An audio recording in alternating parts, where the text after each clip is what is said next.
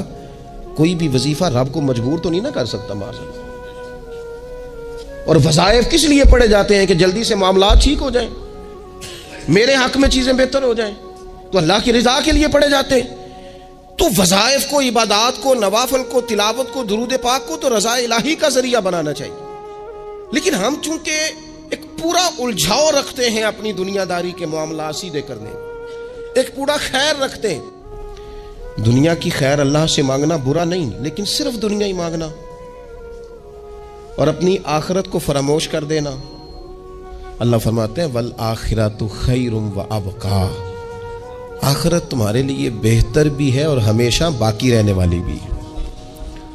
قرآن مجید نے سورہ بقرہ کے اندر قریش مکہ کی اس عادت کا ذکر کیا ہے. فرمایا جب وہ حج کرتے تو ان کا طریقہ یہ تھا کہ وَمِنَ النَّاسِ مَن يَقُولُ رَبَّنَا آتِنَا فِي الدُّنْيَا، ان میں سے کچھ لوگ یہ کہا کرتے تھے کہ یا اللہ ہمیں دنیا عطا کر دے، ہمیں دنیا دے دے.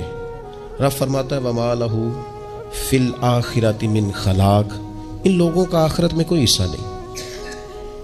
مانگی بھی ہے تو صرف دنیا، حج کر کے بھی دنیا، اللہ کے گھر جا کے بھی دنیا، شیخ کا بیعت ہو کے بھی دنیا، دینی محفل سے مراد بھی یہ، دینی اجتماعات کر کے بھی، دینی مدارس قائم کر کے بھی، خانقاہ کا، مسجد کا ماحول بنا کے بھی، اس سے بھی مطالبہ فقط دنیا کا. ان کفار کی اس عادت کو ذکر کر کے ہمیں سمجھایا گیا کہ جو فقط دنیا مانگتا ہے اس کا آخرت میں کوئی حصہ. اور فرمایا کچھ لوگ ایسے ہیں وَمِنْهُمْ مَنْ يَقُولُ رَبَّنَا آتِنَا فِي الدُّنْيَا حَسَنَةً. اچھا انہوں نے دنیا بھی مانگی تو صرف دنیا مانگی، حسنہ نہیں مانگی. اور یہاں فرمایا کچھ لوگ ایسے ہیں جو رب سے کہتے ہیں یا اللہ ہمیں دنیا میں بھی بھلائی عطا فرما، دنیا بھی دے تو حسنہ دینا، وہ دنیا دینا جو ہمارے دین کو تقویت دے، وہ دنیا دینا جو ہمارے اعمال حسنہ کو مضبوط کرے، دینی معاملات کو تقویت دے، دنیا بھی وہی عطا فرما. اور ساتھ کہتے ہیں وَفِي الْآخِرَةِ حَسَنَةً، یا اللہ ہمیں آخرت میں بھی بھلائی ہی عطا فرما. وَقِنَا عَذَابَ النَّارِ، اور ہمیں دوزخ کے عذاب سے بچا. اولئک لہم نصیب مما کسبوا، فرمایا ایسوں کو ان کی کمائی ہی ملے گی، جو انہوں نے کیا ہے وہ خوش نصیبی انہیں ضرور میسر آئے گی. چونکہ دنیا بھی مانگ رہے ہیں، آخرت بھی مانگ رہے ہیں. ہمیشہ کوئی بھی کام کریں کسی قسم کا بھی، اس میں یہ دیکھیں کہ کیا اس میں میرے لیے کوئی ذخیرہ آخرت بنے گا، کیا یہ کام میری قبر میں، حشر میں، قیامت میں میرے لیے کوئی فائدہ مند ہوگا. میں بڑے درد سے عرض کرتا ہوں بعض لوگ دینی کام کرتے ہیں اور ان سے جب سوالات کیے جاتے ہیں تو وہ بعض اوقات تکلیف دہ معاملہ ہو جاتا ہے کہ اس دینی کام کے پیچھے بھی وہ والا خلوص نہیں جو ایک مسلمان کا رب و رسول کے ساتھ ہونا چاہیے. اس دینی کام کے پیچھے بھی کچھ دنیاوی مقاصد موجود ہیں. تو اگر بڑی پگڑی اور بڑے جبے کے پیچھے بھی ایک دنیا دار چھپا ہوا ہو، لوگوں کو تو دھوکہ دیا جا سکتا ہے، رب اور رسول کو تو نہیں نہ دیا جا سکتا. وہاں تو دلوں کا خلوص ہی پہنچتا ہے، وہاں تو نیتوں کا حسن ہی پہنچتا ہے. تو اللہ تبارک و تعالیٰ سے جب بھی سوال کیا جائے دنیا اور آخرت کی بہتری کا سوال کیا جائے. وہ لوگ ملتے رہتے ہیں مختلف بزرگوں کی نسبت کے تعلق سے، تو بعض جگہوں پہ بعض لوگ بڑے تیز ہوتے ہیں، یعنی ان سے آپ کی ملاقات ہوتی ہے تو بندے کو محسوس ہوتا ہے کہ یار اسے تو پہلے ساری باتوں کا پتہ ہے. اور کئی دفعہ ان سے ملنے کے بعد احساس ہوتا ہے کہ یار اس سے تو تھوڑا سا ہی لیتے تو بہتر تھا، یہ تو بات بڑی آگے نکل گئی. سارا پتہ ہوتا ہے، باشعور ہوتے ہیں، لیکن ڈر آتا ہے اللہ سے. اتنا باشعور آدمی، سمجھدار، پنچایت، پریا، لوگ، دین، دنیا سارا پتہ ہے، نماز کا ٹائم آ گیا تو وہ چپتا پھرتا ہے. اس کی طبیعت پر بوجھ بن رہا ہے معاذ اللہ اللہ کے حضور حاضر ہونا. اسے خیر کا کام کرنا پڑ رہا ہے تو وہ ادھر ادھر نکلتا جا رہا ہے. تو سوال یہ ہے کہ پھر یہ شعور کا کیا مطلب رکھا ہوا ہے ہم نے؟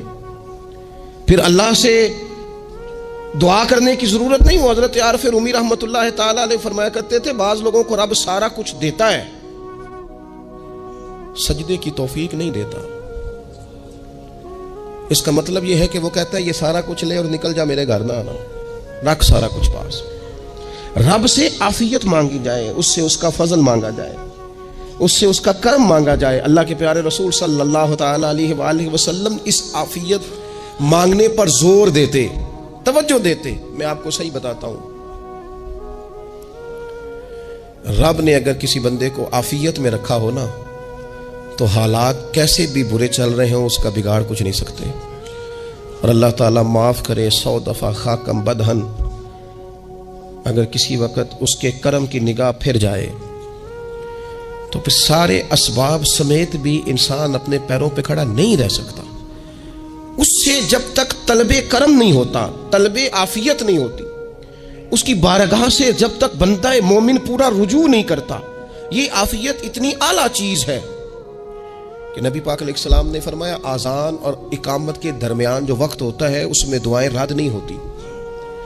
دعا مانگا کرو گے تمہاری اللہ اپنے فضل سے قبول کر لے گا. عرض کی یا رسول اللہ کیا مانگے؟ تو فرمایا عافیت مانگو رب سے. حضرت انس بن مالک حدیث کے راوی ہے رضی اللہ تعالیٰ عنہ, یہاں بھی فرمایا یہ عین قبولیت کا ٹائم ہے, اللہ سے عافیت مانگ لو, اس کی پناہ. ہم دعاؤں میں بھی محدود ہو جاتے ہیں.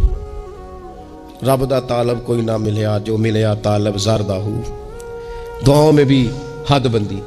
بعض اوقات بچے بھی تربیت کرتے ہیں نا, ایک مولانا ہے, ان کا خیال ہے کہ انہوں نے مجھ سے کچھ پڑھا ہے, تو کبھی کبھی استاد جی کہہ دیتے ہیں, بہت پرانی بات ہے, انہوں نے مجھے فون کیا کہ اگر آپ ابھی تشریف لائیں, تو میں نے کہا پتر دعا مانگ اللہ کو چھوٹی جی گڈی دے وے.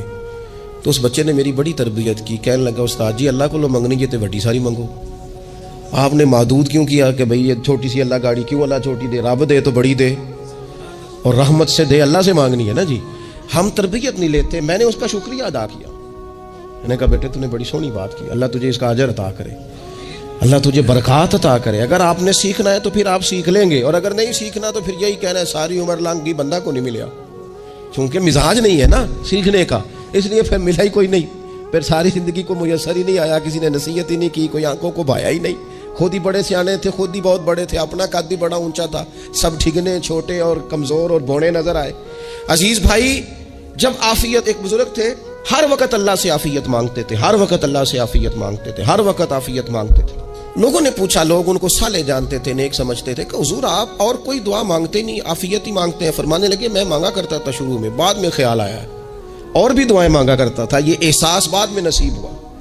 فرماتے میں مزدوری کرتا تھا, مال برداری کرتا تھا, ایک جگہ پہ ڈیوٹی کر رہا تھا تو تھک گیا, اور وہ جو کام لینے والے لوگ تھے ان کا رویہ بھی بڑا ترش تھا, تکلیف ہوئی. تو میں نے اپنے مالک کی بارگاہ میں عرض کی, مالک اگر 2 روٹی بغیر مجھے مشقت کے مل جائے دن میں تو تیری بارگاہ تو بڑی کریم ہے. کہتے وہ میں نے یہ دعا مانگ لی, ذرا میں تھوڑا آگے بڑھا تو 2 بندے آپس میں لڑ رہے تھے, میں ان کی صلح کرانے کے لیے, انہیں بچانے کے لیے آگے بڑھا, تو میں جس کو چھڑا رہا تھا دوسرے نے میرے اوپر ضرب لگا دی, میرا بھی سر پھٹ گیا. تھوڑی دیر کے بعد وہاں پولیس آ گئی, وہ تینوں کو لڑنے والا سمجھ کے اٹھا کے لے گئے, مجھے جیل ہو گئی. 2 روٹیاں بغیر مشقت کے روز ملنی شروع ہو گئی. دعا مانگی تھی نا کہ یا اللہ 2 روٹیاں مل جائے نا بغیر مشقت کے, کہتے وہ 2 روٹیاں روز ملتی, کوئی کام نہیں کرنا پڑتا, پر جیل ہو گئی. فرماتے میں بڑا پریشان تھا, روز روٹیاں پابندی سے آتی اور بہترین آتی, کھانا ملتا. پھر کچھ عرصے کے بعد میں نے سوچا کہ یار یہ دعا تو قبول ہو گئی نا تیری, اب تو اگر اس پر کوئی الگ بات کرے گا تو وہ تو غلط کرے گا. کہتے پھر خود ہی میرے دل میں اللہ نے بات ڈالی, اور میں نے عرض کی مالک 2 روٹیاں نہیں, مجھے تو عافیت چاہیے, مجھے تو عافیت دے, میرے اوپر تو کرم فرما, تو نظر رحمت کر, جے ایک قطرہ بخشے مینوں, جے ایک قطرہ بخشے مینوں تے کم بن جاندا ہی میرا, مہربانی کر عافیت عطا کر. فرماتے پھر خدا نے کرم کیا, کہاں سے اسباب بنے میرے جیل سے چھوٹنے کے, کون کون میرے ضمانتی بنے اللہ ہی جانتا ہے. فرماتے ہیں دروازے بھی کھل گئے, رزق بھی ملتا ہے, صحت بھی میسر ہے, سجدہ بھی کر لیتا ہوں, سویرے تلاوت بھی کرتا ہوں, شام کو مدینے والے کی بارگاہ میں راج کے درود و سلام بھی عرض کرتا ہوں, میں ممکن ہوتا ہے تو کسی غریب کی داد رسی بھی کرتا ہوں. اب سمجھ آئی ہے, ربنا آتنا فی الدنیا حسنۃ وفی الآخرۃ حسنۃ وقنا عذاب النار. اب سمجھ آئی ہے رب سے جب بھی مانگنا ہے عافیت ہی مانگنی ہے, اس سے کرم مانگ. ہم نے محدود دعائیں رکھی ہوئی ہیں, محدود, وہ جی فلانا کام میرا ہو جائے تو بھئی وہ ایک ہو گیا, اس کے بعد پھر نئی ٹینشن بن جائے گی. نہیں, میں جی بچوں کی شادی کر لوں جی پھر میں فارغ ہوں. آپ شادی کر کے دیکھیں, لاگو پتہ جائے گا کیسے فارغ ہوتے ہیں. آپ یہاں رکتے کیوں ہیں؟ آپ خدا سے عافیت کیوں نہیں طلب کرتے؟ اس کی بارگاہ سے وہ کیوں نہیں مانگتے کہ جو ایک قطرہ ملے تو دنیا اور آخرت کے سارے کام ہو جائے؟ اس سے اس کی رحمت کا سوال کرے، اس سے اس کے کرم کا سوال کرے۔ اللہ کی بارگاہ میں بھی حاضر ہونا اور جچی تلی اور جناب ناپ تول کر اور محدود چیزوں کا سوال کرنا، مالک سے مانگے، اور وہ جب دیتا ہے تو دیتا بھی بے حساب ہی ہے۔ وہ جب عطا کرتا ہے تو کرم کے دروازے کھول کے عطا کرتا ہے، ورنہ تو ایک الجھن سے انسان نکلتا ہے، دوسری میں الجھ جاتا ہے، ایک گتھی کو سلجھاتا ہے۔ پھر اقبال رو پڑے تھے، کہنے لگے میں عقل کی گتھیاں سلجھا چکا ہوں، یا رب مجھے صاحب جنوں کر دے۔ اللہ یہ بڑا میں نے ہیر پھیر دیکھ لیا، مجھے دیوانہ بنا، اب مجھے جنون ہو، اب میں کسی کے لیے رویا کروں، اب میں کسی کی یاد میں تڑپا کروں، اب میں رات کسی کے لیے میری آنکھیں بیدار رہیں۔ یہ بڑی ہو گئی دنیا داری، عقل کی گتھی حالانکہ نہیں سلجھتی، پر اقبال کہتے ہیں عقل کی گتھیاں سلجھا چکا ہوں، یا رب مجھے صاحب جنوں کر دے۔ اور پھر کہنے لگے بجھی عشق کی آگ اندھیر ہے، اب یہ مسلمان نہیں، یہ خاک کا ڈھیر ہے، تو مٹی بن کے رہ گیا۔ کیا کہاں اپنی ساری توجہات کا قبلہ کس چیز کو؟ میرے عزیزو، اللہ سے عافیت۔ نبی پاک علیہ الصلوۃ والسلام نے ایک شخص سے پوچھا کیا دعا مانگ رہے ہو؟ تو اس نے کہا یا رسول اللہ میں اللہ کی بارگاہ میں صبر کا سوال کر رہا ہوں۔ تو حضور فرمانے لگے صبر تو مصیبت پر ہوتا ہے۔ یا رسول اللہ پھر کیا مانگوں؟ آپ ان جملوں اور لفظوں کی گہرائی کو سمجھیں، صبر کے لیے تو پہلے مصیبت آئے گی، پھر صبر آئے گا۔ تو یا رسول اللہ کیا مانگوں؟ فرمایا تو رب سے عافیت مانگ۔ مانا کیا ہے؟ مصیبت آئے کیوں؟ اللہ تجھے اپنی حفاظت کے حصار میں لے لے۔ وہ وقت ہی کیوں آئے کہ جب تیری طبیعت الجھ جائے، جب تو پریشان ہو جائے، جب تو تو اللہ سے عافیت مانگنا۔ جب تو عافیت مانگے گا تو اگر کبھی مشکل آئے گی بھی نا، تو خدا پھر اپنے فضل سے مشکل سے نکلنے میں رستہ بھی بڑی جلدی عطا فرمائے گا اور تیرے اوپر فضل فرمائے گا۔ اگر عافیت، یہ جو ہم نبی پاک کی امت ہے نا، تو یہ ہمارے گرد اللہ کے فضل اور اس کی رحمت کا حصار ہے، یہ حصار ہے ہمارے گرد۔ وہ درویش نے کہا تھا نا کہ کروں شکر کتنا اور کروں فخر کتنا کہ تیرے کرم نے مجھے فائز المرام کیا۔ دیکھو بنا کے سید عالم کا امتی مجھ کو گناہ سے پہلے ہی بخشش کا انتظام کیا۔ ابھی میں نے غلطی کی نہیں، لیکن مجھے حضور کا غلام بنا دیا، بخشش کا بندوبست پہلے ہو گیا۔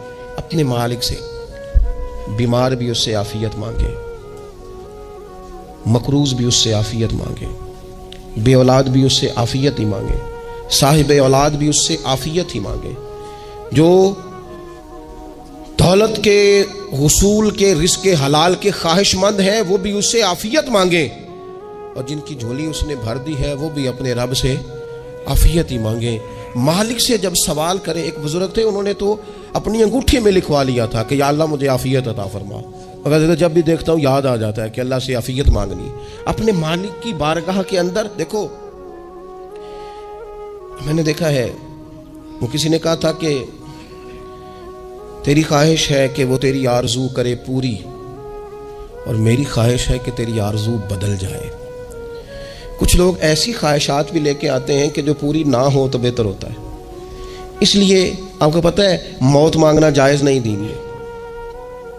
مصائب سے گھبرا کر، مشکلات سے گھبرا کر، زندگی کے مد و جزر سے پریشان ہو کر موت کا سوال کرنا جائز نہیں۔ کس طرح جائز ہے؟ ان لفظوں کے ساتھ دعا کر سکتا ہے کہ یا اللہ جب تک میری زندگی بہتر ہے مجھے زندہ رکھ، اور جب میرا دنیا سے جانا بہتر ہے پھر تو مجھے اپنی بارگاہ میں بلا لے۔ یہ بھی کیا ہے؟ یہ بھی عافیت کا سوال ہے کہ یا اللہ رکھ بھی تب تک جب تک رہنا بہتر ہے۔ نبی پاک نے بھی ارذل العمر ہونے سے پناہ مانگی۔ ہمارا یہ مزاج بن گیا ہے کہ ہم اپنے حق میں ایسی چیزوں کا سوال کر رہے ہوتے ہیں جو کئی دفعہ ہمیں مل جائیں تو ہمارا نقصان کریں۔ قرآن حکیم ایک جگہ پہ اللہ کریم نے فرمایا ہے کہ اگر سب لوگوں کو مال دے دوں تو بغاوت کریں، فساد ہو جائے۔ کیا مانا؟ کہ اپنا نقصان کر بیٹھے لوگ۔ ہم اپنے مالک کی بارگاہ میں بعض ایسی چیزوں کے سوالی ہیں کہ جو ہمارے لیے ٹھیک نہیں ہے، ہمیں اس کے کرم پر چھوڑنا ہے، اس سے عافیت مانگنی۔ اور بعض لوگ، کیونکہ میں کہہ چکا ہوں شروع میں کہ ہماری دینی روحانی تربیت نہیں ہوتی، اور ہم کہیں سے باقاعدہ اسباق لینے کے قائل ہی نہیں ہوتے، پوری تربیت کا ہمارا مزاج ہی نہیں ہوتا، اپنی عقل اور اپنا شعور اور اپنے حساب سے ہم زندگی کو بتانا چاہتے ہیں۔ اور یہ جو میرا دور ہے یہ ویسے ہی الجھا ہوا زمانہ ہے، اللہ ماشاء اللہ، پتہ نہیں کوئی کیا بول رہا ہے، کوئی کیا کہہ رہا ہے، ایسے ہے جیسے کوئی میلہ لگا ہوا ہے اور کان پڑی آواز سنائی نہیں دے رہی۔ جس کی دکان پر کوئی گاہک نہیں وہ بھی کہہ رہا لائنیں بنا لو. ایسا الجھا ماحول ہے اور ایسی آزمائش ہے کہ لوگ بیچارے پریشان ہیں. دیکھیں جب تربیت کے ساتھ انسان آگے بڑھتا ہے نا، ہمارے پاس مقتدا ہے اللہ رسول کا کلام، ہمارا پیشوا ہے رب رسول کا فرمان. جب ہم کتاب و سنت کی روشنی میں آگے بڑھتے ہیں تو پھر ہمارے لیے منزل آسان بھی ہوتی ہے اور قریب بھی ہوتی ہے. پھر ہمارے لیے آگے کی طرف سفر کرنا، آگے بڑھ جانا یہ آسان ہوتا ہے. اب غور کریں جو لوگ دنیا میں کامیاب رہے، بھلا کس طرح کامیاب رہے؟ وہ اس طرح کامیاب رہے کہ انہوں نے نا اپنے رب سے عافیت مانگی. اللہ تعالیٰ نے خود بخود ان کے لیے رستے بنائے. آپ تاریخ پڑھیں گے بعض لوگوں کی تو لگ نہیں رہا تھا کہ وہ اتنی کامیابی حاصل کریں گے. دیکھ لیں آپ حضرت غوث اعظم جیلانی رضی اللہ تعالیٰ عنہ بغداد شریف تشریف لاتے ہیں تو ان کی کیفیت یہ ہے کہ پتے کھا کے گزارا کرنا پڑتا ہے. یعنی پیچھے کوئی ایسا بیک گراؤنڈ کسی کا بنایا ہوا ادارہ، کوئی بڑی خانقاہ، کوئی بڑے لمبے چوڑے والد صاحب کے مریدین، کوئی بڑا لمبا سلسلہ نہیں مل رہا. ان کو بظاہر پتے کھا کے گزارا کرنا پڑتا ہے، لیکن چونکہ وہ نکلے ہیں اللہ کی مدد کے ساتھ، انہیں اللہ نے تائید دی ہے، فضل فرمایا ہے، تو نتیجہ یہ نکلا ہے کہ 70 ہزار بندہ ایک ایک وقت میں تربیت لینے کے لیے ان کے سامنے موجود ہے. یہ اللہ نے اسباب بنائے ہیں، کیونکہ جب رب عافیت عطا کرتا ہے تو پھر اللہ اسباب بھی پیدا فرماتا ہے.